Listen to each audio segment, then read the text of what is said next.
Are we all ready? Nicole, you ready? I'm ready. Okay. Good evening, ladies and gentlemen. I'd like to call to order the meeting of the San Carlos Planning and Transportation Commission, our meeting of April 17th, 2023.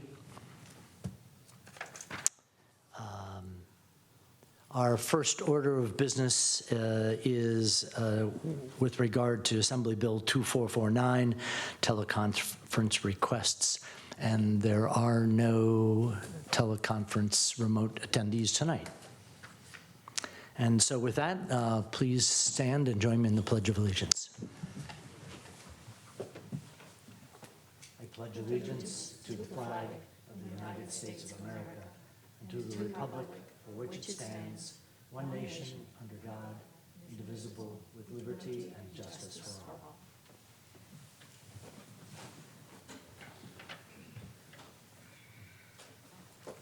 And a roll call, please. Commissioner Garvey. Present. Commissioner Roof. Present. Commissioner Castaneda. Present. Vice Chair Clements. Present. And Chair Iacoponi. Present.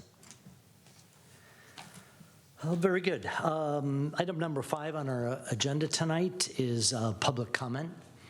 Public comment is limited to items not on the agenda, and the Commission may briefly respond to statements made or questions posed as allowed by the Brown Act, Government Code Section 54954.2. However, the Commission's general policy is to refer items to staff for attention or have a matter placed on a future Commission agenda for a more comprehensive action or report. I don't believe we have any speaker requests for public comment here. And Nicole, are there any hands raised for public comment? No hands in Zoom. Okay, very good. Then we'll move to item 6, approval of minutes. We have 2 sets of minutes this evening. The consideration and approval of minutes from the Planning and Transportation Commission of March 20 and also from April 3rd. So let's take these in turn. With regard to the March 20 meeting, are there any edits or comments by colleagues? Very good. I'd entertain a motion for approval. So moved. And a second? Second. Very good. Roll call, please. Commissioner Garvey. Yes. Commissioner Roof. Yes. Commissioner Castaneda. Yes. Vice Chair Clements. Yes. And Chair Iacoponi. Yes. Very good. And our last meeting, April 3rd, again, comments, questions, corrections from anyone? No? Yes, Vice Chair? I wanted to ask staff, I didn't see much analysis of any commissioner comments in there. And so just wanted to make sure that was intentional. It was a departure from our normal minutes. Thank you for that, and a good opportunity to address this particular change in the minutes. So a couple things that have happened with the minutes is we've modified the template and are looking to make them similar to the minutes that are made and established for the City Council. So we want the same look and appearance and similar level of content with the understanding that for more detailed information, one can watch the recording. Very good. Well, I will make a motion to approve the minutes from April 3rd. I will second that. Very good. Commissioner Garvey. Yes. Commissioner Roof. Yes. Commissioner Castaneda. Yes. Vice Chair Clements. Yes. And Chair Iacoponi. Yes. Thank you, everyone. So item number 7 tonight, we have a really great piece of pre-read in our packet for our study session, which is a progress report on the status of the downtown specific plan project. And I think Lisa is going to take a minute and introduce the project for us. So over to you, please. Thank you, Chair. Turned on. Usually There it goes. Good evening, commissioners. It's a pleasure to be here tonight and a pleasure to stand actually at this location. It's a little bit different. Normally I'm running the meeting. But again, for the sake of everyone watching at home, my name is Lisa Porras. I am the planning manager of the city's Advanced Planning Division and the project manager for the Downtown Specific Plan project. And tonight's presentation, we're actually very excited to be here to provide you with a progress and status report on the Downtown Specific Plan project, which kicked off about a year ago following City Council's strategic objective and goal to develop a plan that meets the needs of the community both now and into the coming years. So this is intended to be a 20-year plan and a very transformational plan for the city as we look at a range of alternatives for the downtown area. So tonight's program, essentially, we have 7 different components that we want to go over the commission with this evening. The first is to really describe, what is our intention, what's the purpose of us coming at this particular juncture in the overall process of the planning stage. We'll remind the commission and those at home what the Downtown Specific Plan is about and what it will address.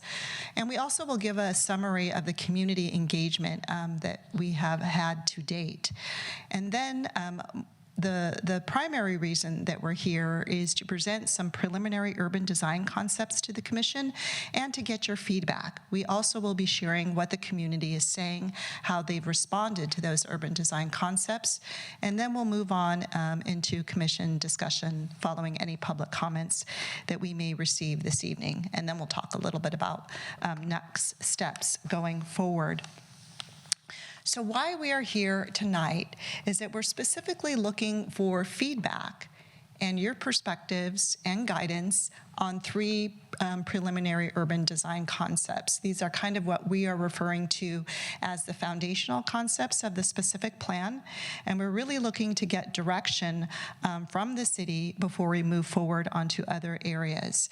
So following the presentation this evening, 1 week from today, we will be presenting similar information to the City Council.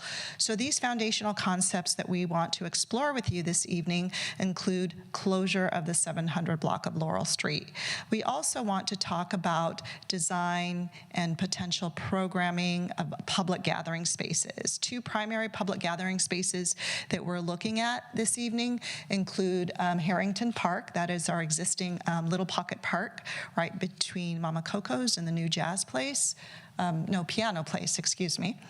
And then also opportunities to design and create an entirely brand new public plaza along the 600 block of Laurel Street.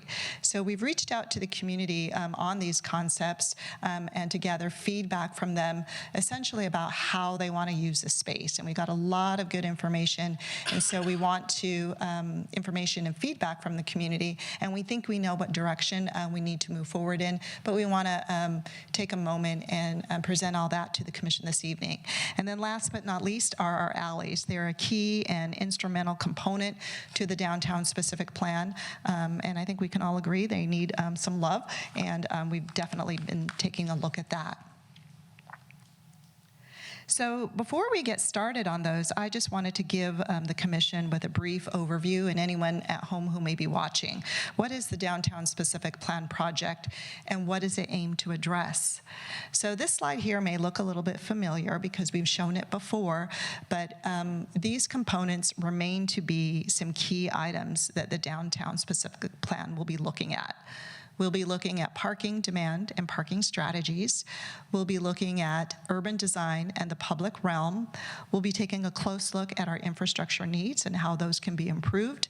We'll be looking at street closure, formula business ordinance, building height in the downtown core, how the facades should look, and really looking at developing some objective design standards for those.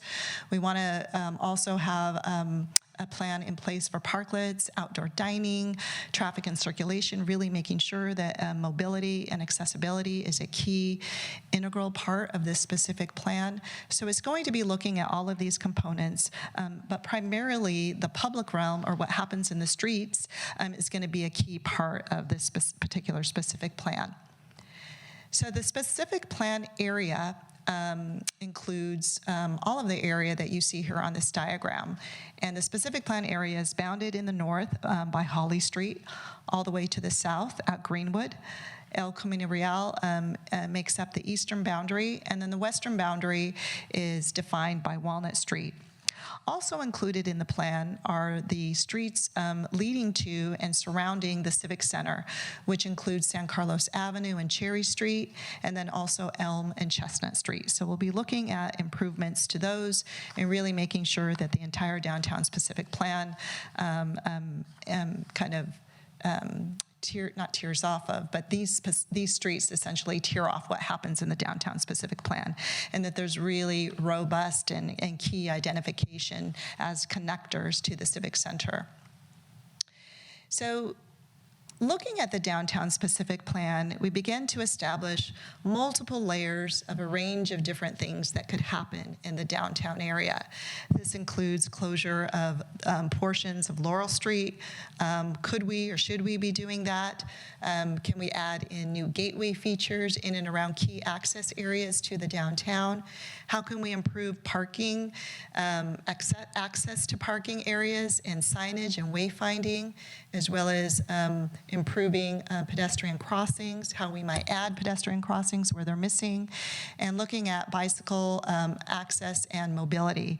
So this is just to show that there's quite a bit of range, and basically what we want to do is break all of these options down, and tonight we're coming before you with some of the foundational components to start with. So this project is being done by a multidisciplinary team. Our consultants that are assisting the city come from San Luis Obispo. The firm is RRM Design, and they have a wide range of sub-consultants assisting them. There are planners, city planners, architects, landscape architects, transportation and traffic engineers, economists, historic preservationists, and environmental experts, all on the team assisting the city. And this is an image of one of our very first kickoff meetings that show all of the team meeting with a number of key staff from the city. So before we get started, one of the key parts of our story is how we engage the community. The downtown is a very special place to the folks that live in San Carlos, and it's really admired and enjoyed by many that don't live in San Carlos. And it's a very important piece of our culture, of our character. And so what we sought to do was to be as extensive and inclusive as we possibly could. We've had quite a bit of public outreach to let folks know about this project. We started back in late 2021, where we issued a spotlight newsletter, which goes out to every resident, every business owner, to let them know that this project was coming and how they can sign up and continue to get information from the city and take part in the number of different activities that we are offering to the community. We have also reached out to our city council members on this project. There have been one-on-one meetings with the council, with our consulting team, and we've also had focus group meetings with outside agency and key service providers to really kind of understand the existing context and what's possible and what some of the needs and concerns were from these particular folks. And then we had established a 18-member advisory committee, which is made up of a wide range of different backgrounds, from young adults to adults that represent seniors. It's really a diverse group, 18 members in total, and we've had 4 meetings with them so far. We've had 2 community workshops. Our latest was just in February. And then we had a very successful touch point with the community at an open house event called Coffee and Comments. This was held on a Saturday and was provided as additional means to have conversation with the community about all of these key ideas and transformations that we are exploring for the downtown. And then finally, in addition to that, we have 2 online surveys. One of them is currently open, and we're still getting information about that. Those surveys have definitely provided additional information. So we're really trying to provide as many means as possible to engage and connect with the community on these topics. And our outreach, we probably have about over 15 different ways that we reach out to the community, from email distributions, blast emails that we send out. We provide information on the project website, which is sancarlosdowntownplan.com. We post all of our events on our city calendar.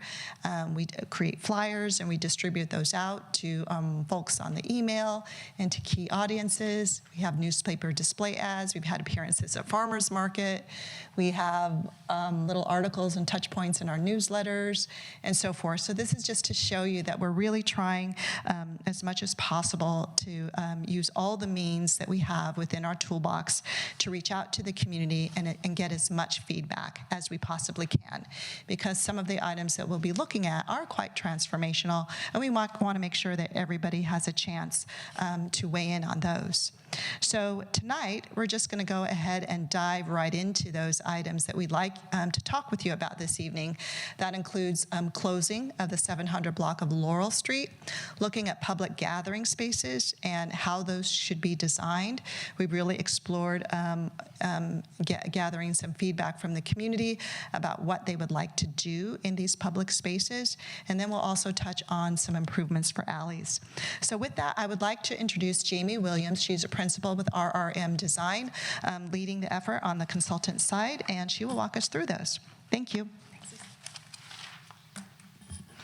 Good evening. Thank you. So as Lisa mentioned, we're going to get started talking about Laurel Street first. It is really the heart and soul of the area. We have put together 4 different options for potential improvements within that segment of Laurel, and I'll be walking through in more detail what each of them include. But there's the first option is a very flexible closure option, temporary closure for events, and you can open and close it as you see fit. The second option is improving and increasing the sidewalk, the pedestrian realm within the area. The third option is to completely close it to vehicle travel and redesign and reinvent it as a plaza. Spoiler alert, that one so far has been the most popular. And the fourth option is returning back to the pre-2020, open it back to vehicles, remove the parklets, and so on. And so with that, I'll walk through a series of graphics that help illustrate what each option includes, as well as sort of the pluses and minuses of each one. So the first option is the temporary closure, or the most flexible option. It keeps your curb and gutter exactly where they are today. So there's no reconfiguring of the street, but it's enhancing what happens within that. So additional lighting, additional street furnishings, really upscaling the existing public pedestrian realm, as well as allowing for opportunities for the street to be engaged in a community space if it's temporarily closed. These are some examples of other communities that have done a similar experience. So the left are the advantages. This is a most flexible option. It allows for businesses to be activated on a temporary basis. It facilitates community building because you go down there for an event or some special occurrence. And it really improves pedestrian access because at points in time you walk in the street versus just on the sidewalk. The trade-off is that you would lose the 63 spaces on that block. It lacks the benefit of a full closure that would happen all the time because you can we'll get into that, design that differently. And then it could potentially cause a little confusion because folks don't know exactly when it's closed or when it's open. The second option is to reduce the right-of-way and increase the sidewalk width. This allows you to have more room for sidewalk dining, for pedestrian connectivity, and for enhanced street furnishings, while maintaining vehicular traffic.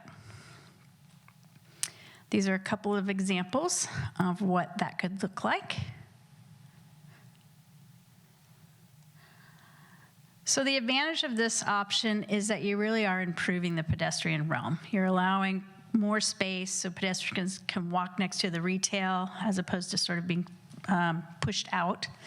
It allows room for sidewalk dining, and it maintains that vehicular access. The trade-off is you lose the larger community asset, and you would, in this scenario, lose 20 spaces, parking spaces.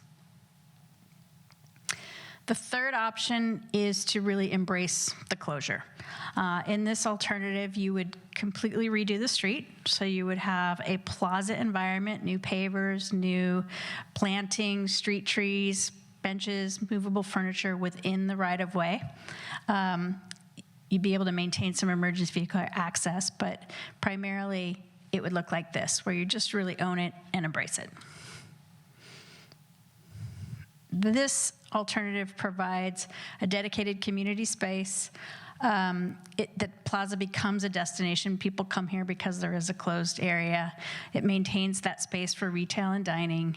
And there's no limit really on the amenities and other things that you can provide within that space.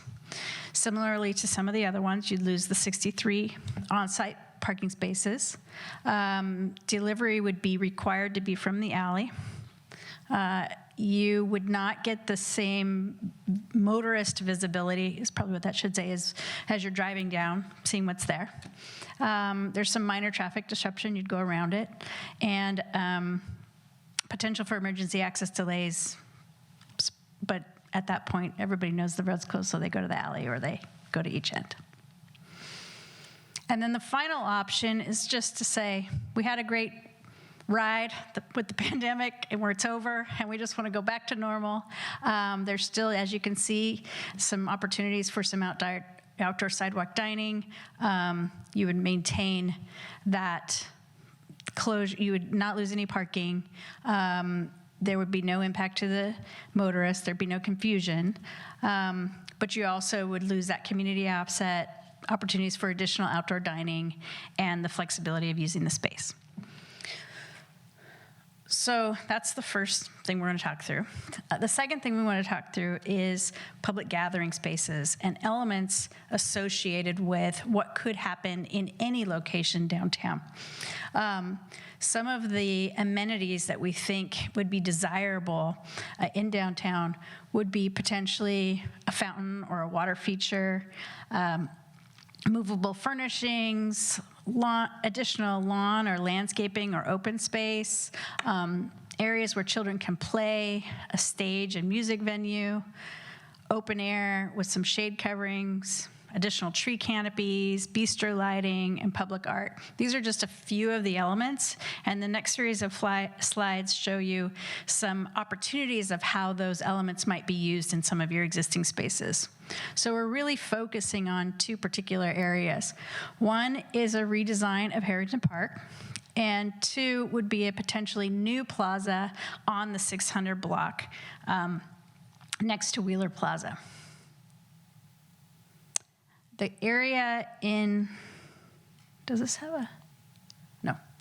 The area in green that shows proposed plaza is an existing parking lot that would be repurposed for community space. And a couple of ideas that have been discussed is creating a balanced sort of retail restaurant facing into that plaza, which would yield a smaller open space, but a lively one. A second alternative would really just to keep it a large open space and plaza area without any additional retail. We also took a pretty deep dive at Harrington Park. I think that's been a wonderful facility over time, but it's got room for some revamping and re-energizing. And so we put together just a couple of conceptual ideas on how you might take some of the elements previously mentioned and integrate them into this space. So the first example shows something we're calling the Park and Plaza. And on this particular example, you can see Laurel would be on the left side by where the number 8 is. That would maintain a large tree canopy. This graphic shows a small fountain that kind of sound and draws people in. On the back portion or the alley side, you can see the little green Tufts, that would be a more natural environment with lawn and children interactive sort of, but natural child play areas. So you can see that this is something that could be integrated in that space. The second alternative is a more kind of urban look and feel. It would have a plaza that, if we were to move forward with completely closing the 700 block, you would be able to have a much larger fountain that sort of spills into that space. This becomes more of an extension or a T to the Laurel 700 block. In this configuration, the X's are twinkle lights. We maintain the tree in the back of the park area to provide some shade, and then there's some planters and benches on either side, along with movable furnishings. So that option could be something like this: paved, a little bit more urban setting. And then the final idea is taking a look at really embracing the opportunity for music. The current location of the bandstand, it basically kind of cuts off the space. So this brown semicircle would be relocating a bandstand to the side, allowing for more opportunities for people to gather around either side to create a more through connection to the alley and parking behind, so that you can draw people into the space from both sides, as well as these sort of triangular features are shade sails that would provide some additional character. And this is some examples of that. And then finally, we wanted to walk through some ideas related to the alleys. I think that, first of all, alleys are an incredible asset. They allow you to do a lot of things because you're really creating the parking and the day-to-day mobility off of the main street. However, your alleys have some room for improvement. So taking a look at some of those challenges, currently today, they lack clear signage. The lighting isn't great. The utilities aren't great. There's trash receptacles sort of around and about. There's confusion with public versus private parking. There's service and delivery congestion. There's a lack of handicap accessibility. There's a lack of bike parking. There's some opportunities. So the specific plan would propose policies that would really help to clean that up. Really taking an opportunity to provide more dedicated pedestrian connectivity, really trying to distinguish where do the cars go, where do the parked cars go, who does the parking belong to, where do the people go, and how do we clean that all up so that it's just an easier, more manageable asset to the downtown. So these examples show a couple of improvements. On the bottom left, you see an existing condition, and on the bottom right, you see that what could be. So increasing a clear pedestrian connectivity, adding a sign to direct folks in, and some additional lighting, a nice gateway so that everyone knows where they're going. And this is an example of a vehicular entrance to the alley. This is an example of improving some of the pedestrian connectivity within the alley. So you can see that on the left, it's really motorist. On the right, we've included a very clear pedestrian crossing, pedestrian signage, some wayfinding signage so folks know where to go and how to get around. And then similarly, on this example, we show you provide enhanced asphalt with clear connectivity for pedestrians, and just, again, that sort of cleanup of what's going on back there. The last example is a pedestrian connection. Again, the left, it's pedestrian and vehicular, but it really just sort of becomes more of a really clear entry to get people in there and around so that they know where to park and they know how to get to downtown walking areas. These are just a couple of examples of existing alleys.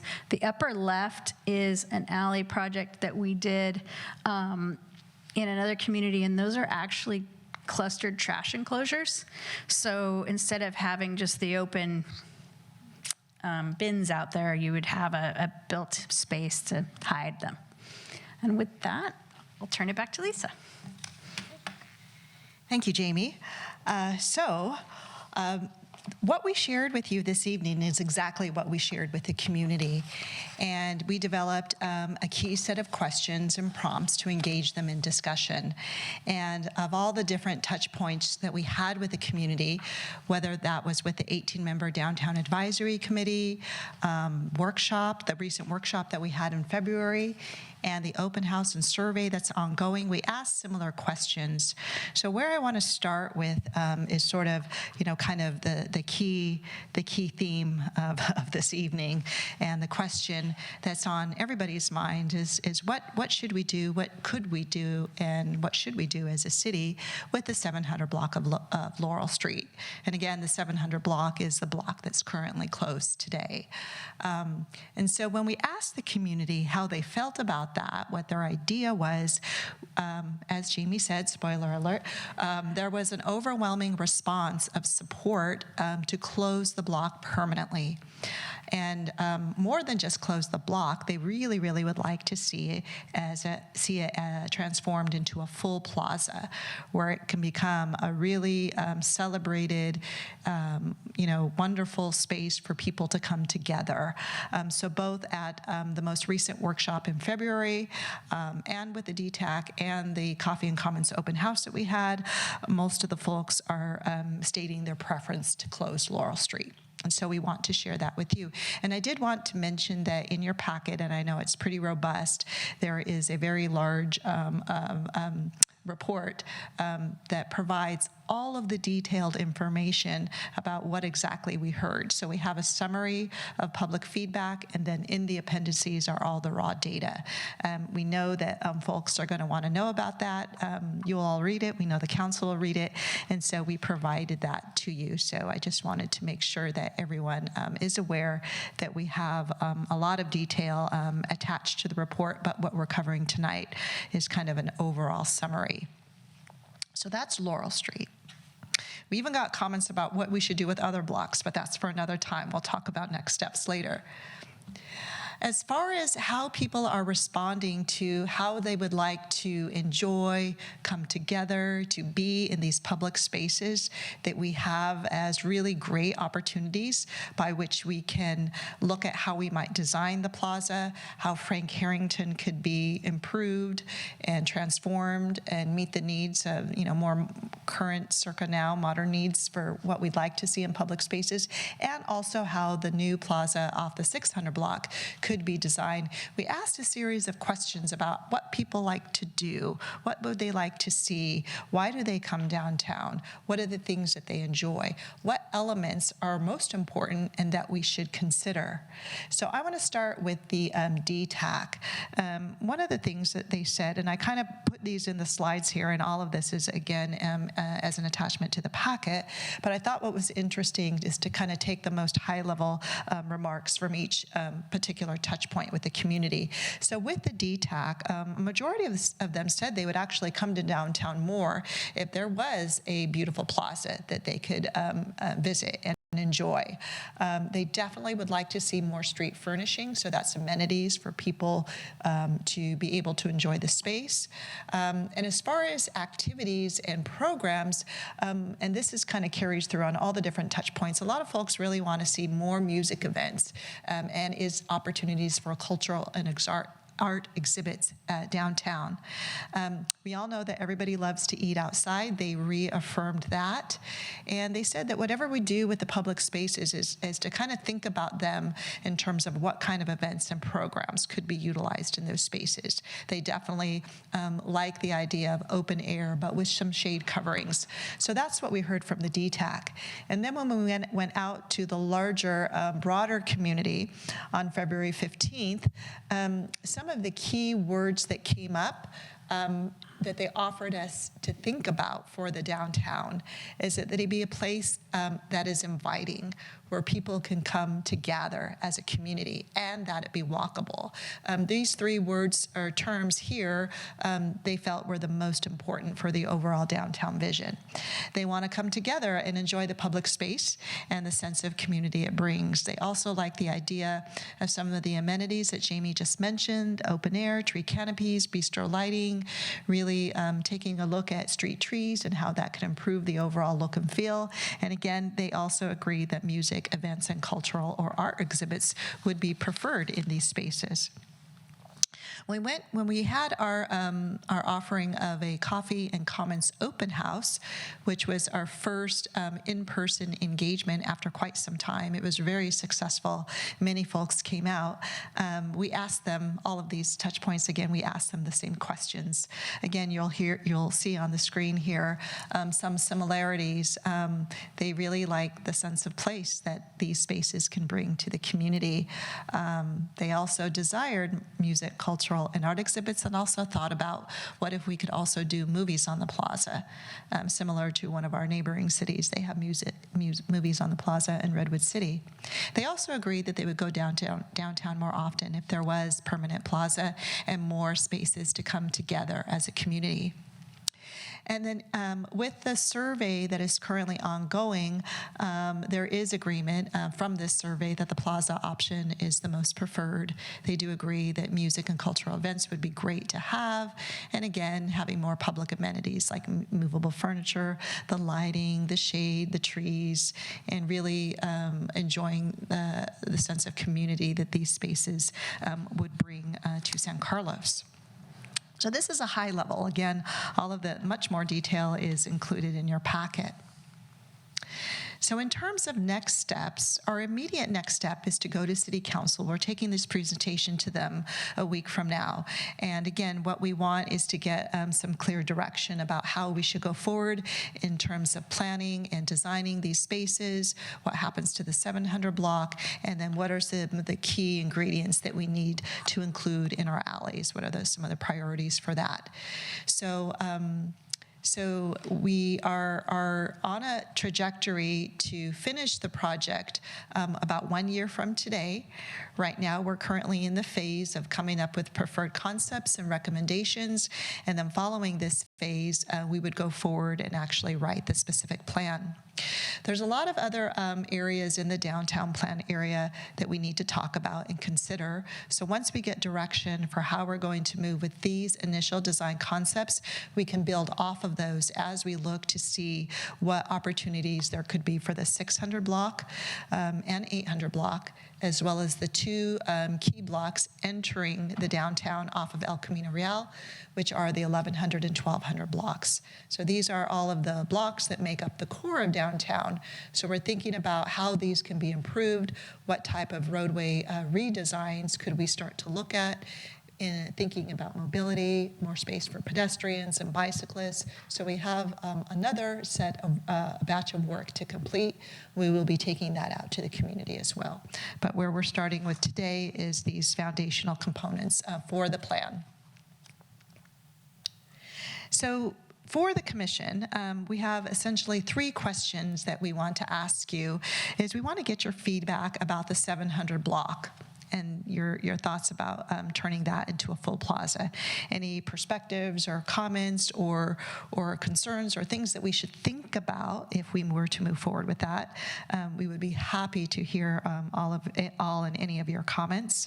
And we also want to hear your comments about design elements for public spaces, essentially those things that would drive the design and makeup of these spaces. Again, you can take a space and design it in a number of different ways, but what are some of the optimal things that are the high priority elements that we need to consider, taking into consideration all of the community feedback and what we heard. And then we also want to know if we're on the right direction with respect to alleys. There would be a number of transformations that would need to take place in the alleys, so we want to make sure that we are moving in the right direction. So we offer these questions before you and are happy to take any additional questions from the commission, from you to us. And then just as a reminder, we will have an opportunity for public comment. There could be folks on the line that want to comment about these ideas, and then we'll move forward to commission discussion. So with that, thank you for your attention, and we look forward to a great conversation. Joining RRM, we have, or as part of the RRM team, we have Brian Hanniga with RRM, and Brian Canepa, who's also available for questions, as is our Community Development Director, Al Savay. Thank you. Thank you, Lisa. That was great. And Jamie, thank you for walking us through, bringing to life the materials that were in our packet. So really helpful. Clearly, we do want to hear from the public, but it would be great also if there are, let's say, follow-up questions for Lisa or Jamie from any of the colleagues here before we shift over to the public. So why don't we take a pass or two amongst the commissioners and then see where we stand. Vice Chair Clements, I think you've got your hand up. I do. Thank you, Chair. Just setting this work in context, as we create a specific plan, and so many of the elements are in the public right-of-way, in the public realm, it seems like a lot of this improvement cost would come onto the city and or, a PBID or some kind of structure by which, others would also contribute towards maintenance or maybe capital improvements. But I just wanted to get the context of, as we create a specific plan for that, does this then get prioritized in capital improvement plans for the next 5-10 years as we create the phasing of the work, or how does that implementation typically roll out? Jamie, you can go ahead and respond. Thank you. So, thank you. Good question. So the specific plan is a 20-year policy document, but as a component of that, it'll have an implementation action plan. And that's essentially a list of all of the recommendations that are within the specific plan with some general phasing. Is this and prioritization. So this is a short-term project, a medium-term, and what that does is it allows you not only to plan in your future capital improvement programs, but also to start identifying and looking for potential funding and have a better understanding of the timing associated with the actual implementation. The specific plan, it's really important to recognize it's not a design plan, it's a policy document. And so what it is though, is creates a nice clear roadmap so you have direction in the future. It also can be written in a way that's attractive to receiving grants. So some of these areas you might be able to find outside funding to support. Thanks. And to the extent that there are design elements that private development would need to implement, that would be guidance towards private parties. Okay. All right. Thank you. Thanks, Vice Chair. Commissioner Roof, I saw you jumped in, so please. Phased approach you mentioned for planning, would that also apply to implementation? So first work on the central area, learn some lessons, and then extend that.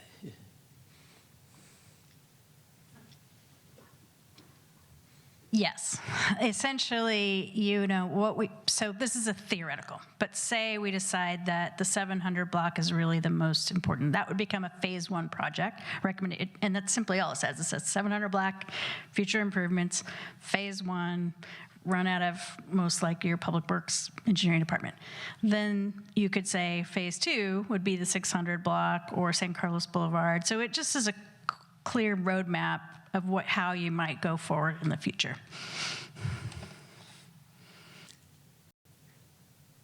I do have a separate question.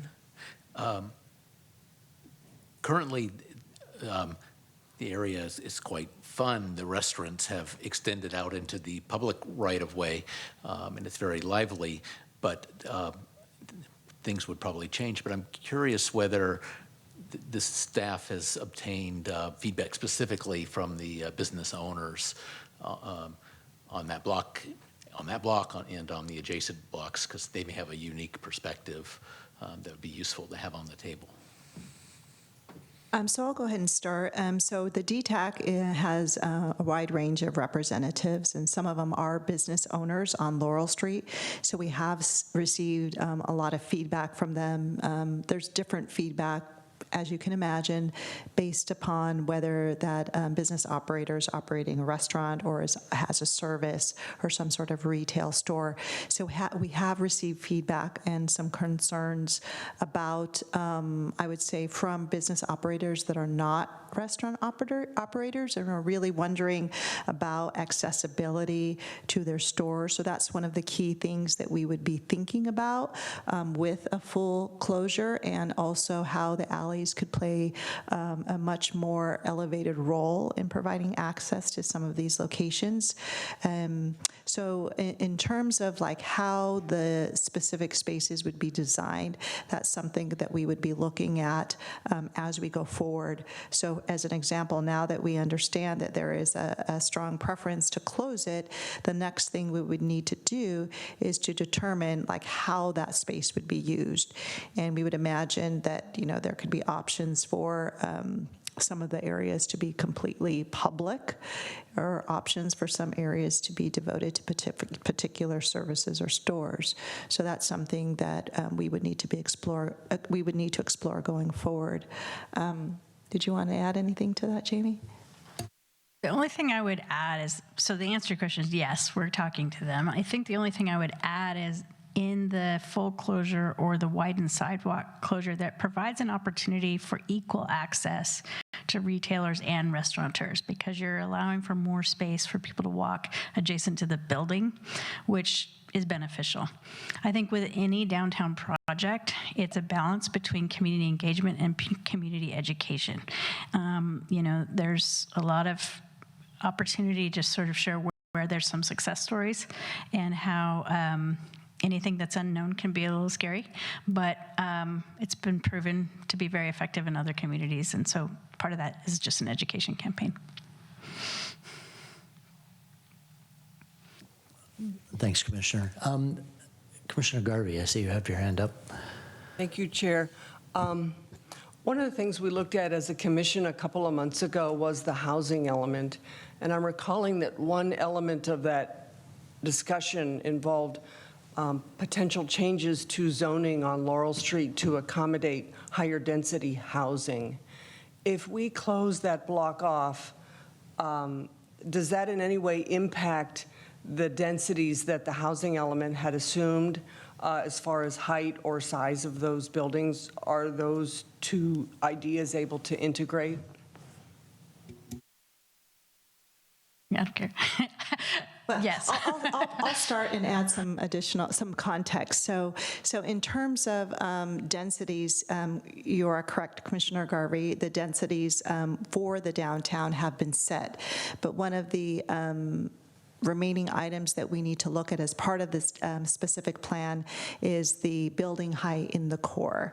Currently, the building height is allowed to be 4 stories, and if we want to go taller than that, that's something that we need to explore. But your question, my understanding is it relates to if on the 700 block, if that were to be closed and future development would like to occur and provide that housing, how would that be impacted by the closure, a potential closure of Laurel Street? And I think that's something that we, well, Jamie, did you want to answer that? I would just say that the opportunity exists whether it's closed or not. So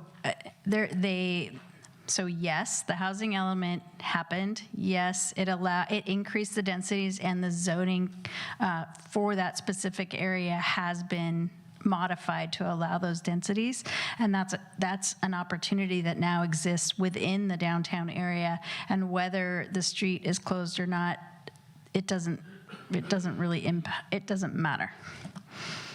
That's very helpful. Thank you. Commissioner Castaneda. I did see, of course, the overwhelming support for closing the plaza. but closing Laurel on the 700 block. What I'm wondering is if any questions were asked that the public took into consideration the fact that there were going to be the development of 2 parks that had plaza options. And if we somehow combined the question, in other words, if you ask people, here are 2 parks that we've decided to have, and we're going to have a plaza here and a plaza here. Now, do you want to close the 700 block of Laurel? Have we asked the question in that context? So we've presented the series of concepts exactly the same, so that they've all seen these 3 scenarios: the alley improvements, the park plaza options, and the 700 block, all at the same time, consistently throughout this process. So whether we ask that exact question in that way, I don't know. I don't think so, but the idea was they were very much aware that there's going to be opportunities to really reinvigorate these other spaces. Okay, that's helpful, but I still think perhaps that would be a good question to ask. If we talk about phasing, the size of those particular parks, what is the opportunity for having plazas and music events on those, and then perhaps having those done first before people consider whether to close Laurel in that area? I am concerned about the businesses, and I did read some of the concerns about the business people losing business in that area.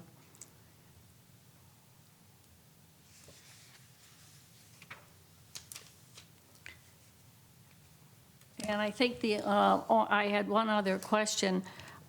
Looking at the alley improvements, I like them very much, and I particularly like the gateway feature. But I'm wondering, is there any loss of parking anticipated with those changes? At this point, we haven't gone into a deep dive into exactly where and how those things would be implemented, and the specific plan may not go into that level of detail, but the intention, it wouldn't be to necessarily remove parking within the alleys, but more to just make it clear and clean it up and create pedestrian access and the like. But since it hasn't been designed out to that level of detail, I can't specifically answer that question. And I would just like to add on, if I can, Jamie, that as part of this project, we are going to be doing a comprehensive evaluation of parking occupancy in the downtown plan.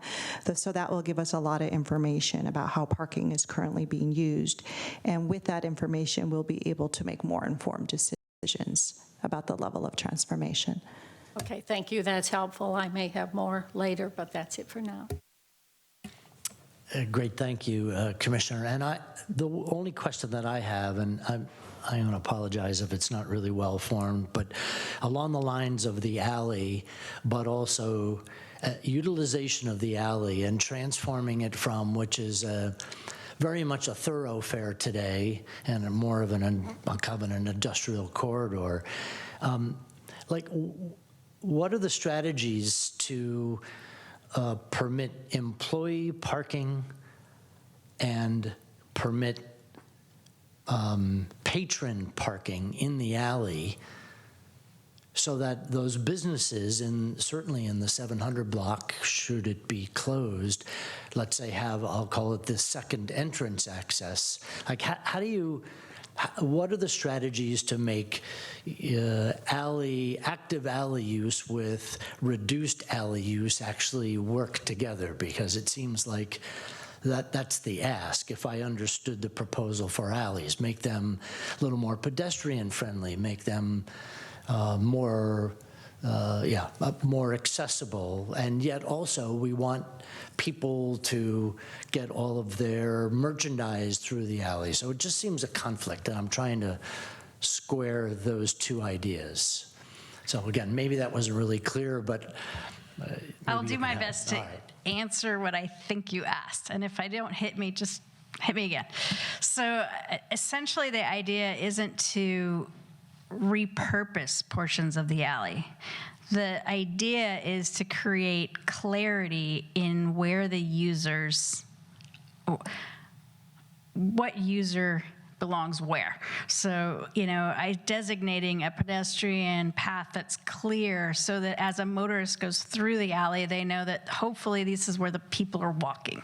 And then to take an area that exists today, but create an opportunity for the dumpsters so that you don't just drive back there and they're kind of rolling and willy-nilly anywhere. So it's just more of an organization as opposed to a trade-off. Great, thank you.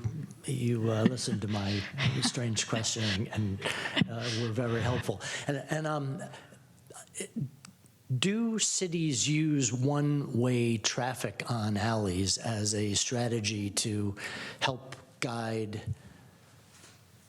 vehicles and make pedestrian vehicles more compatible together? Hello, Brian Campbell from W-Trans here, the transportation consultant. Yes, they can do that. I mean, there's going to be pros and cons of making alleyways one-way versus two-way. In this particular case, I mean, I think I would have to probably want to look at it a little bit more closely, but my first take at this is by making it one-way, you're kind of restricting the accessibility to it. So I'm not really sure if the gains from it are substantial, but we could certainly take a look at that, especially if it actually allows us to play with a little bit more right-of-way. At the end of the day, though, you do need to preserve normally a certain amount of clearance for emergency vehicles and so forth. It's at least 20 feet. But yeah, I hope that answers your question. Great, thank you. It just seems that, you've raised the topic of alleys. They're sort of a hidden asset. There's an opportunity to reimagine them, and we'll learn more as you all think about it over time, if depending on the discussion tonight. So thank you. Can I add one more thing? Just to go back to your earlier question, not to belabor the point, but one of the things we are looking at as part of this study and part of the broader parking study is employee parking and how to best utilize all resources in the area to be able to accommodate more patron short-term parking where it's appropriate and more long-term employee parking in other areas. So I just want to mention that. Great, thank you very much. Let me just check around, fellow commissioners, see if there's follow-up questions, and when you're satisfied, we can move to public comment. I don't see hands raised. Great. Nicole, are there hands raised online? We'd love to hear from the public. Yes, we currently have one hand raised, and it's phone number ending in 929. Good evening and welcome to our commission hearing this evening. If you could let us know who you are, and we'd love to hear from you, and you have 2 minutes, please. Absolutely. Thank you for your time. My name is Brian Shields. I'm a field rep for Carpenters Local 217, covering San Mateo County. I did have the chance to engage at the Saturday coffee and comment. That was a fantastic event, and I appreciate you guys putting that together. The level of outreach has really been fantastic on this project, on specific plan. I would like to add just that anecdotally that without any kind of provisions for labor, what we find out there in the field is that workers are 1099. They're paid cash instead of having their taxes taken from them, taken out of their checks. And for instance, tomorrow in San Jose, we'll be having a tax fraud day of action. It's to bring light that millions and millions and millions of dollars over the course of a year in the United States are extorted from workers. So I would just ask. I don't have any specific idea on which option was the best, but I would ask that some level of consideration is given to the people who will actually be doing the building, post specific plan and post developer. So thank you very much for your time, and I appreciate it. Great. Thank you for your comments and your perspective tonight. And Nicole, and next hand raised. Yes, our next caller is Sonia Elks, And Sonia, you should be able to unmute. Hello, Hi, thank you. hello, Sonia. How are you? Good. Thank you for taking my call. I really appreciated the city's outreach efforts. They've been fantastic. I wanted to comment, this is kind of a broader general perspective on the downtown specific plan changes. As a, sustainable transportation advocate in San Carlos, it's very important to me to underscore the importance of knowing that when a community moves from heavily relying on car and automobile as primary means of transportation to walking and biking and using micro mobility devices as transportation, e-bikes, and the big rise in popularity of all these devices that are better for the climate and, to some extent they lower our carbon footprint. Walking is, biking is about 5 times faster than walking, and driving is about 5 times faster than biking. There's this exponential increase. To go from a driving community and expect people to go straight to walking and prioritizing only pedestrian access, or to overlook micromobility and bike access as we change our downtown would be a mistake. I think it needs to include both because it's significantly slower to walk to downtown and people are used to driving. And as parking, availability decreases a little bit, and as people want to get more exercise and enjoy downtown on foot with the joy that brings, I just want to make sure that currently the downtown pedestrian area is, forbids bike riding on the pedestrian plaza. And I really liked your transportation person's, talking about how each user of downtown needs to be very clear about where they're supposed to be. It should be clearly marked, but to make sure that biking and micromobility access is welcomed and encouraged in downtown, and not, that it's intelligently communicated that if the entire plaza is clear, it's okay to ride through. If it's crowded and there's lots of people, it's not okay to ride through. But we need to protect our businesses. We need to make sure that there is, the retail does well and the restaurants do well. Just relying on people walking, especially at the beginning, might be, it will be more difficult. I just really want to push the need to not overlook micromobility access to downtown as we transition into this different phase of our downtown. Thank you. Thank you, Sonia. Nicole, do we have another caller? There's no more hands raised at this time. Well, I know there's been a lot of opportunity for the public to comment, but why don't we just give another 10, 15 seconds and see if anybody comes in.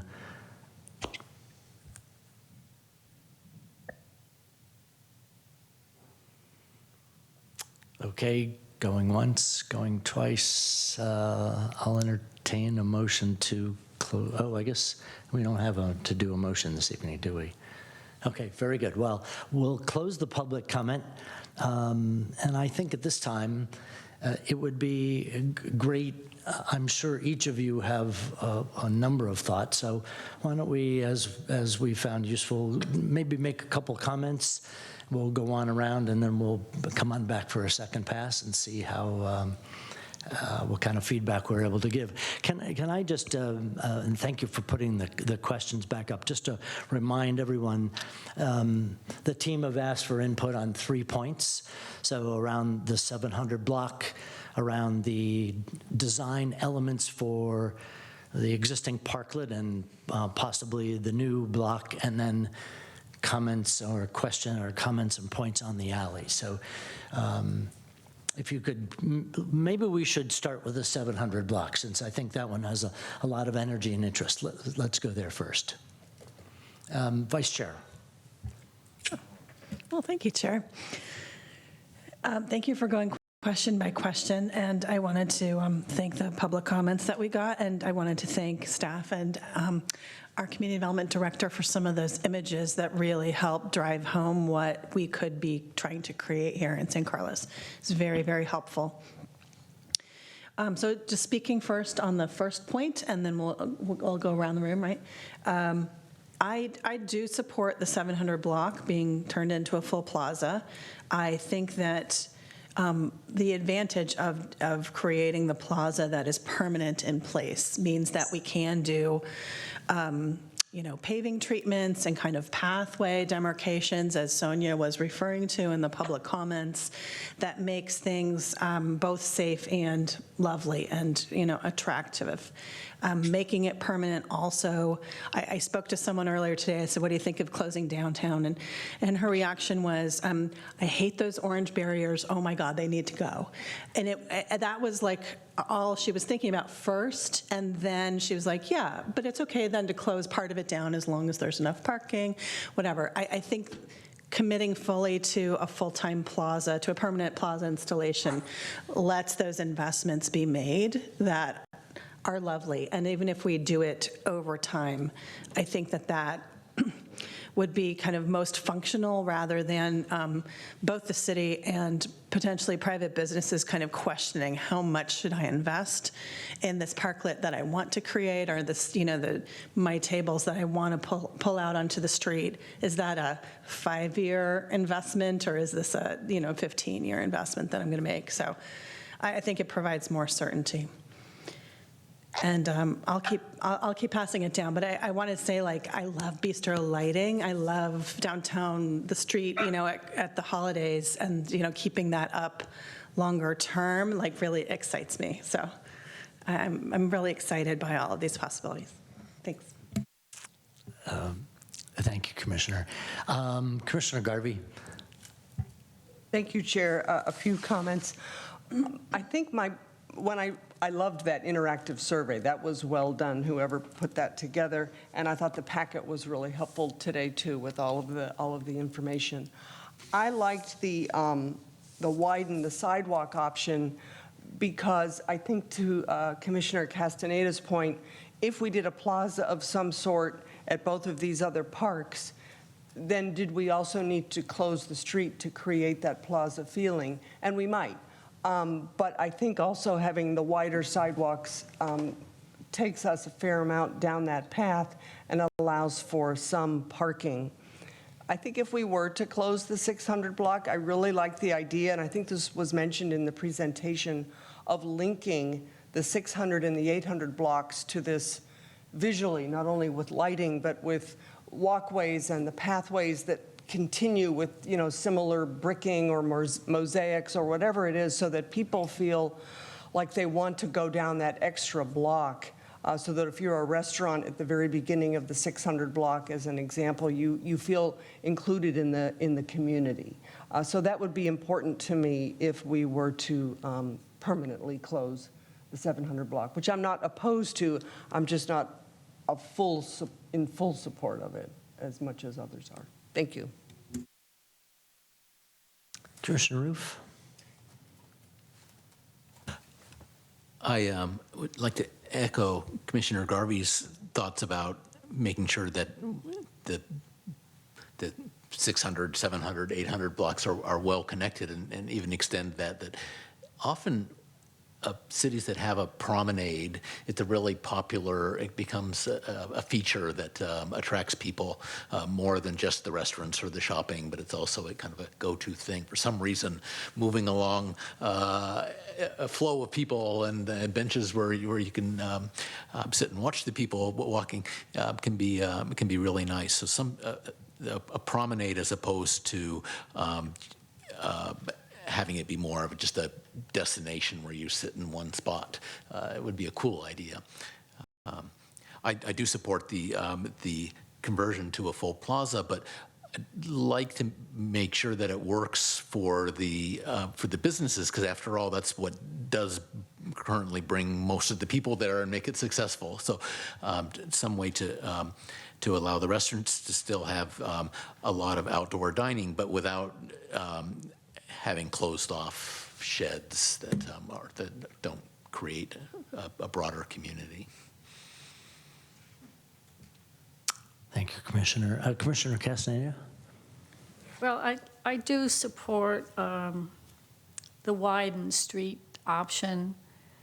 I think taking into consideration that we're going to have those two parks, then I think that would be a great first step. I mean, if later on you had to close the street, you could close the street, but I think that would be an option that preserves some of the business people's concerns and gives you some parking. And I do think that the park proposal at Wheeler Plaza, to me, is very exciting what could be done there. And I think that'll help tie the other blocks together. I think you'll have people walking down to that plaza and coming from that plaza. But I like Commissioner Garvey's idea of some way to tie it together also with lighting. If there's full closure, then I think we would have to really consider dedicating the alley space, taking into consideration the business owners very, very strongly under those circumstances, so that there would be some parking for their customers in the rear of the building. Okay. Great, thank you. First, when it comes to the 700 block, my own view is we have an opportunity as a city to take what San Carlos, the trajectory that we've been on in terms of being a regional destination, from Burlingame all the way down to Sunnyvale. People come to spend time, have meals, and give people even more, not only our own citizens, but the broader peninsula, something that our city could be really proud of. So it just, like, this seems an opportunity to really change the way our community engages. And, you know, I can imagine with several thousands of new homes that we're anticipating in our own community over the coming years, we'll have a lot more folks being able to take advantage of a transformed downtown. You know, I take my cues for public space from a couple of local communities, as well as, you know, places around the U.S. that I visited. If you, for example, think of Menlo Park and the space behind Trader Joe's, there's a lot of parking. What makes it work for the businesses, I would say, is that they have rear entrances. The rear entrances have awnings. The rear entrances have very good signage. There's very good lighting at night. People feel safe. They're comfortable to park. And therefore, the notion of the only way I can get into a business is from the front is changed in your mind because you can access it from the back. And it's a very comfortable access. And maybe not all of the businesses today have that. If we were to implement a closure, a program to help business owners have a second entrance or maybe a new primary entrance might be a very important step in creating the balance my colleagues are suggesting. So, you know, you guys are the pros at ideas, but let me just put that out there. I think that the other thing that I observe, and Lisa mentioned movies in Redwood City. Redwood City has created a very different dynamic as a safe, walkable place for families for different events at different times of the day, for, you know, whether it's Cinco de Mayo or it's movie night or it's a skating rink, or, okay, they have a little more space, but they are able to put on activity that draws a community in the way that today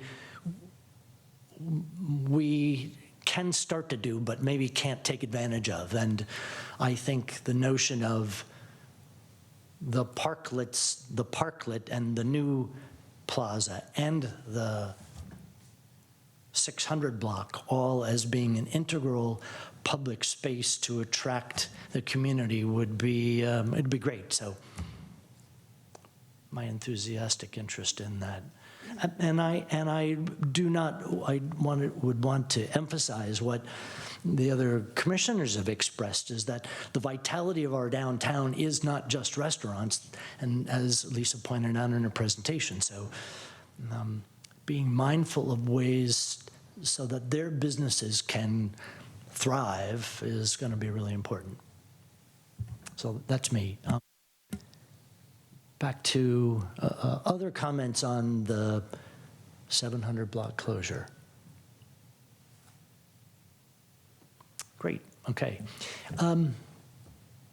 Design elements for public spaces. So love to hear your thoughts. Commissioner Roof, I see your mic's on. I think the redesigned Harrington Park, I like that idea a lot. It does seem like it's that space could be a lot more inviting than the way it is now, and having the stage be on the side and having flow through there and stuff would be great. And so I like both of those ideas. Great, thanks. Commissioner Garvey, I see your hand's up. Thank you, Chair. When I was looking first at, in the survey and reading through the materials about the park that's at 600 Laurel, is that the one that's down near San Carlos Avenue? Next to Blue Line Pizza. Next to Blue Line Pizza, yes. I originally thought I liked the restaurant option. And the more I thought about it, the more I turned away from that option and moved to a plaza option, because I think Wheeler Plaza is going to become a place where many people will park, whether it's employers who are feeling pressure or are incentivized in some way to not park in the alley, and they're sending their employees to Wheeler Plaza, or it's patrons who can't park because there's a closed block and they've chosen to park in Wheeler Plaza. I think we need to make it easy for them to get from Wheeler Plaza to Laurel. And I'm wondering if there's a restaurant there, would those people feel comfortable weaving through tables to get from Wheeler Plaza to Laurel? And I couldn't quite figure out how the design of that restaurant might work so that there could be a flow in two directions of people going to and from Wheeler. So for that reason, I landed on a plaza as opposed to a restaurant. And when we talk about the alleys here the next time around, you'll hear me talk about parking a little bit more. So for that reason, I liked the idea of a plaza, and I liked the idea of an archway that sort of is welcoming to you if you want to go back to that parking garage, that it's a part of the wayfinding, it's artistic, it's visually attractive, and takes you right into Wheeler Plaza, and you don't have to dodge people that are delivering food or whatever. Thank you. Vice Chair Clements. Thank you, Chair. I actually agree with both of my colleagues very explicitly on this. I thought that first for the Harrington Park, because there was such a strong interest in events and music by those who are participating in the process, I thought that if we can redesign that space and keep it focused on music or focused on events or other kind of, Shakespeare in the Park. I mean, if there's a small stage, could we do something other than music in addition? And I really appreciate the sunshade concept for someone like me who burns within 10 minutes. I want to be outside, but I need shade.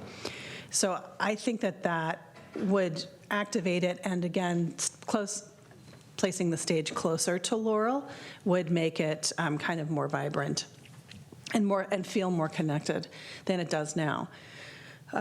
In terms of the Wheeler Plaza, I saw in a couple of images, and I was thinking through in San Jose, the historic market that's there with a back plaza, San Pedro Market, with a huge back plaza, because there are eating establishments that kind of have small spaces in a large building, and then they all share the outside seating. But that's not something that we are going to have to that kind of extent, and unless the business is kind of bordering that plaza space were to have, stalls. unless that became a food court of some sort, a cool food court, that's not as an important use as something that, as Commissioner Garvey mentioned, was a place you could meet and feel safe with the fountain, and that people wanted to hang out in and maybe get a coffee and bring it to the edge, but still feel comfortable with pedestrians walking through it, not just a static space. So I think maybe this is the third question, but not just for the alleys. I think it's really important to have the pavement and the choice of pavers not only connect the spaces and connect one block to another block, or the walkways through the archway and over to parking, and then over hitting to El Camino as well, as it's transverse kind of traffic that you want to encourage. But also back to the other comment, which is I really think that if there's a way we can permit bikes through Laurel if it is closed, I think in one little space that would be a good thing. I think it makes it really family friendly, with a family taking a walk with their little one on a bike. I don't want to have anyone kind of banned from that larger space if it's large enough and it's not dangerous. But again, using the paving and the materials to try to indicate they should be over here. They're not going to run over seniors if they're over here. So I think that's about it. I think the use of archways would be very inviting and really helpful too. Thanks. Thank you, Vice Chair. Commissioner Castaneda, I'm not sure we've heard from you on No, I don't think point two. Yeah, for Wheeler Plaza, I favor the plaza idea. I think that could be just a great space. You can have, if you want to put in a tree, and you can have seating that goes around trees that's under shades. There's lots of ideas. It would connect to the parking behind. It could be used for events because, people have portable stages. This way, leaving it open gives it a lot of flexibility. There's lots of nice curved bench ideas that I've seen up against walls where perhaps the back of the wall is like an art feature and then you'll have a curved bench. So I think a lot could be done with that area. And for Harrington Park, I think I tend to favor the plaza idea or the music and stage. And I think you could do both. If you put that stage in sideways, I think you still have room to have quite a nice plaza area there, as long as you can have some shading. As I see, you have the sails that could be used there. So I think those are my ideas. Great, thank you. And I won't repeat the comments. I think you've all said things that are on my mind. I think it would be a loss to not have a music stage or venue in the city. And your idea of making Harrington Park the more music-oriented one with the through rather than at the end, great. I'm personally a fan of water and, again, taking cues from other places. You go to like Stanford Mall and the success that they have had at interacting with the public.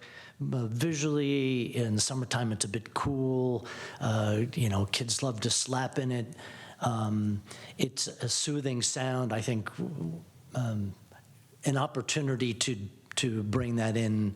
I'm a big fan of a water feature of some type, so that'd be a pitch, since I guess I have the opportunity to make a pitch. And then I think the notion of shade trees and those that will grow and mature, important, and also the connectedness, the design connectedness. And I also, I appreciate your thinking about the day part called sunlight and also the day part called night, because, come 4:30, 5 o'clock for a good part of the year, it's darker.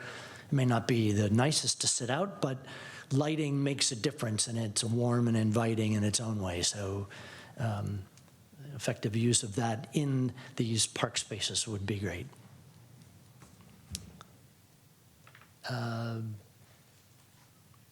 Great. Why don't we take comments then on the third item in alleys, and what are your feedback for the team on the alley spaces? So Vice Chair, I see you have your hand up. Thanks, Chair. I did want to clarify that my enthusiasm for the plaza really was assuming, as the chair kind of spoke pretty eloquently about, really well-defined back entrances, really well-defined and clean, approaches to each of the businesses.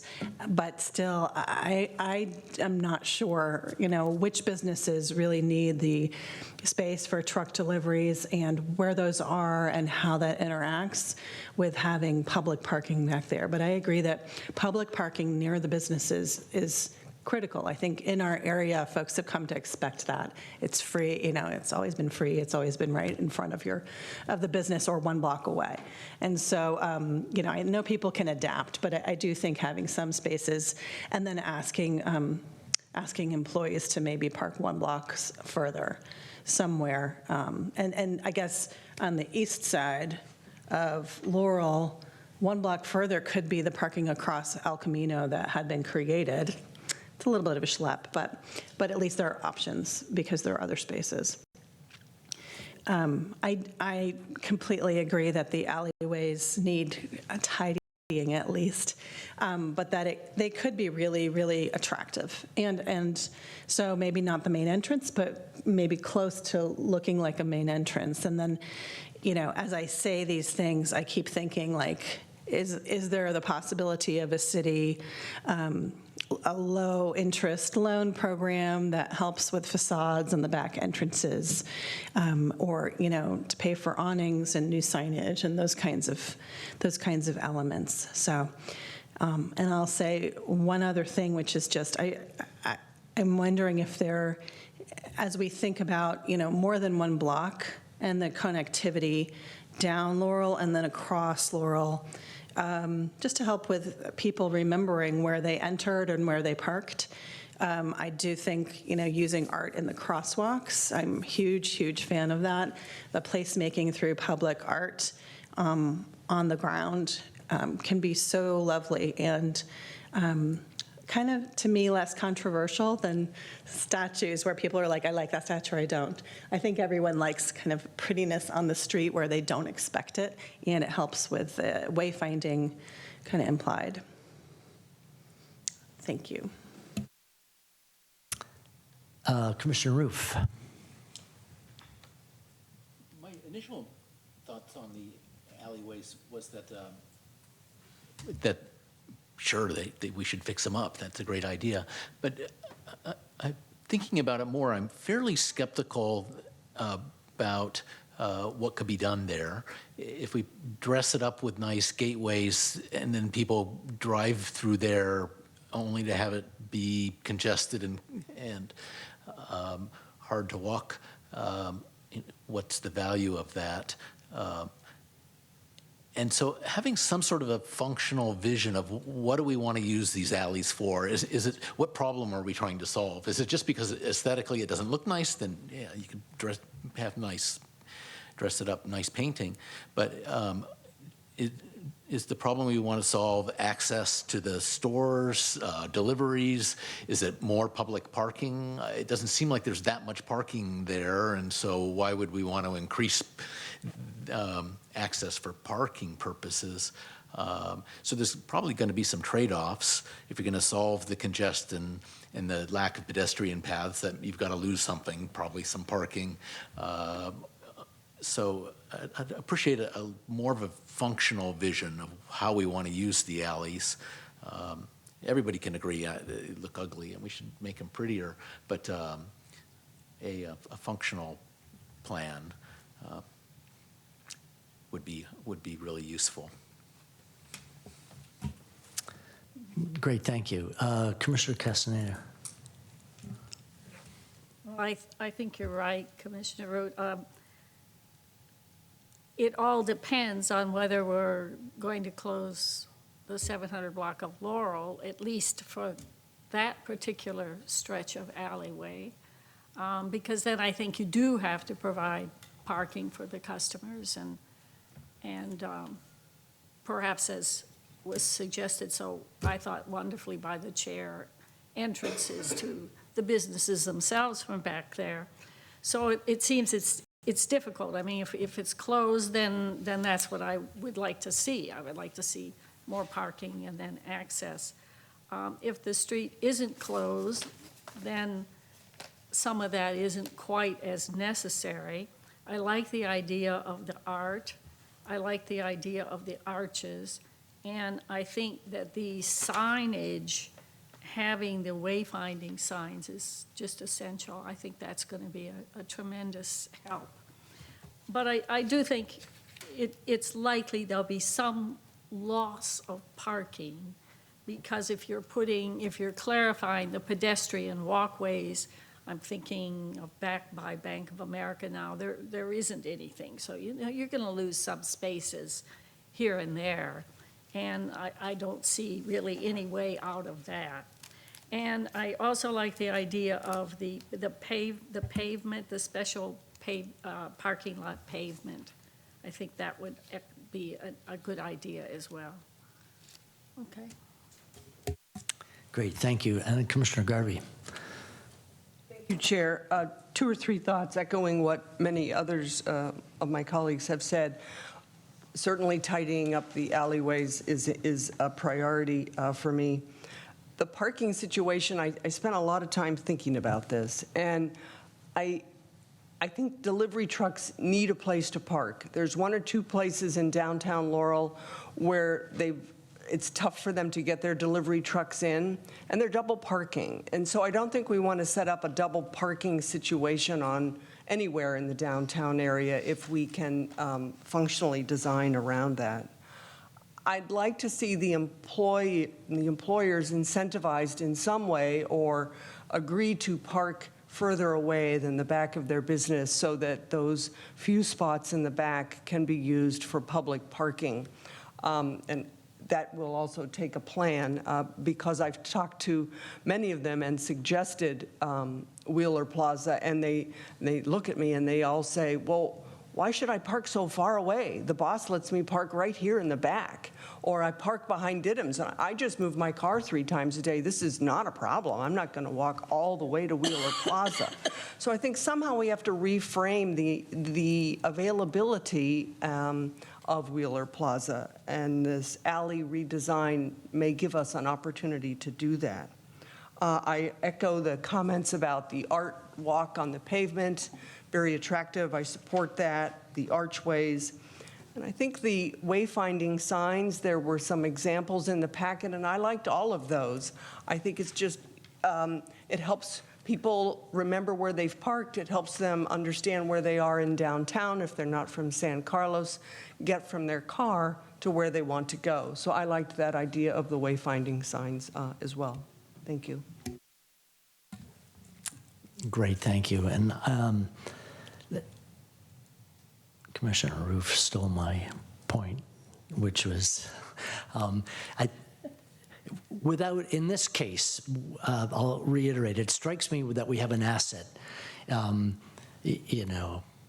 mile of alleyway which is underutilized, and yet without knowing what we need from that asset, it's difficult to design what an implementation plan looks like from it. So the combination of access for waste and for delivery, so very industrial or business oriented, the opportunity for parking for patrons, at least in a portion of the alley, is going to be important. As we've called out, you can think through all the other things that need to be done. And then, how much space is there and how does it get divvied up over day part to make it work? So form following function in this case. Cleanup, yes, I think, it's our it's the least attractive part of our downtown. And if you had family in town, you wouldn't drive them up and down the alleys, right? So let's just call it for what it is. And like, it doesn't have to be the most beautiful part of the city, but since we're making a comprehensive integrated downtown plan, it should hopefully reflect the overall spirit of San Carlos and not an afterthought, which it is a bit today. And then, the notion of to what degree is it enhanced visually, artwork, murals, I think that should flow from what is it used for. I really appreciate Commissioner Roof's point. Let's not spend a lot of time and energy on something which is only going to be a drive-through and a trash pickup corridor, even if it's more attractive. So that'd be my input. And I think we all touched on this notion of wayfinding as being quite important and really valuable to people. It gives people confidence that they know to turn left or right when there are new circumstances. We've had discussion before about electronically identifying the number of public parking spaces available, and that is an emerging thing over time. We've got it in Wheeler Plaza. These are just things that help people navigate whether they live in town or out. So those would be my bits of input. And then maybe Commissioner Garvey, you have your hand back up? Yeah, please. Thank you, Chair. One comment I wanted to raise. When I was thinking about the alleyway, and I was thinking about our housing element and the increased density and the increased height, I think the egress and the ingress to those buildings is going to be from the alleyway. And so in my mind, that's at least the width of a double-car garage. And that kind of width, that kind of space, I don't think is available back there now. So that has to be designed in. And that will eat up parking, and that will eat up delivery spots. So that has to be factored in. How many of those garages might we envision, and how large will they be, and how will the parking around them work so that people can still get in and out of these new residences, as well as the public has some spaces to park. I don't know how we solve that, but that's, I think, something we need to think about. Thank you. Commissioner Roof, did you have your, okay. Vice Chair? Thanks. I'm just thinking more about the parking piece, and I agree with the assessment that the alleyways are going to have to do everything, right, in a very small space, entryways, public parking, and access for delivery. But, as we think through parking, a comment from Sonia in the public reminded us that cars are not the only things to park in the downtown, and that there could be, some efficiencies by encouraging scooters and more bike parking, including e-bikes, with enough space for the e-bike, and that more folks would come downtown, I think, on those vehicles if they knew where to park clearly and that it was safe and it was easy to get to. I have thought about biking downtown many times, but I'm just never sure where I'm going to park the bike and if I can lock it, right? And so I'm just not as familiar with the alternatives. I'm a little shy about it. So I think making that very clear and safe and well-lit area is a great attraction. Thanks. Great, thank you. More comments? Well, thank you for your presentation tonight. Maybe just to check back with Lisa, is there anything else that you'd like from us on this agenda item tonight? No, nothing further. I mean, I would like to thank the Commission for your very great conversation and discussion and all of the items that you brought up. Some of these we've heard and from the community. So there's obviously some items that have been underscored, new ideas brought forth. So this has been very helpful for us as we think about all of the different maneuvers we'll need to make, making sure that everything works, that it's a full and comprehensive kit of parts that function action and complement each other. So we will be taking forward all of your comments. We have notes. We'll be sharing those with the council next week. And then following that, I can certainly do a report back to the commission based upon what we hear from the city council. But this is very good information. I would just like to ask our consulting team if there is anything further that you might need before we move on to next steps, but it looks like no. Thank you again for your participation in this discussion. It helps us be able to kind of move forward with the next level of analysis that we will be doing. So with that, I have nothing further on this item. Okay, very good. Well, thank you, everyone.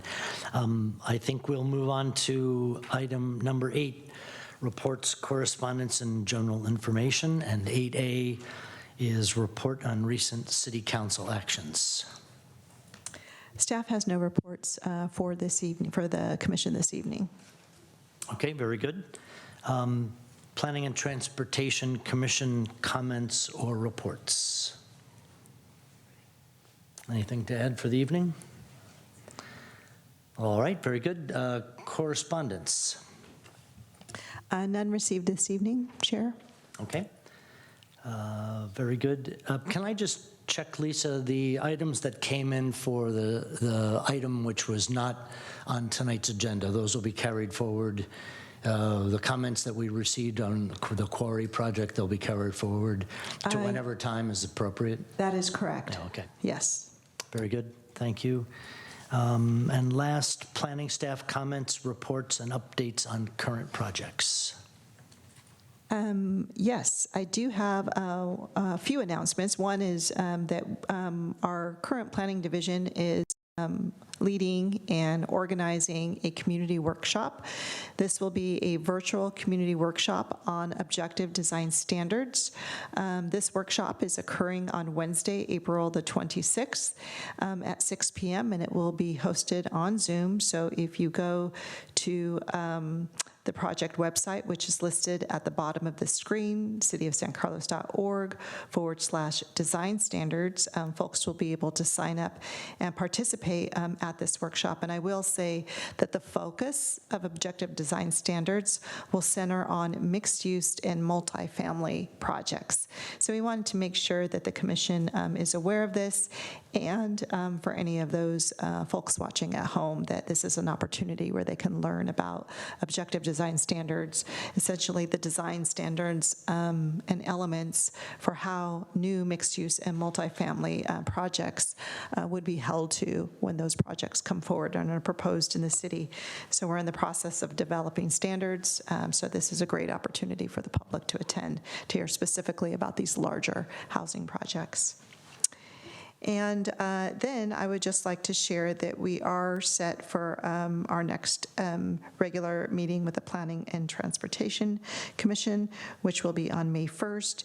And we're currently finalizing some items for that agenda, so I'll make sure to communicate that to the commission as soon as that agenda is finalized. Very good. Thank you, Lisa. Vice Chair Clements? Thanks. I just wanted to ask Lisa for an update on the housing element. Thank you, Vice Chair Clements. We did get a second letter from the State Department of Housing and Community Development. So we're putting together some additional information regarding the sites that we've selected and just how we, based upon past projects, how we are supporting, how we can provide further information and evidence that these sites will work for the city.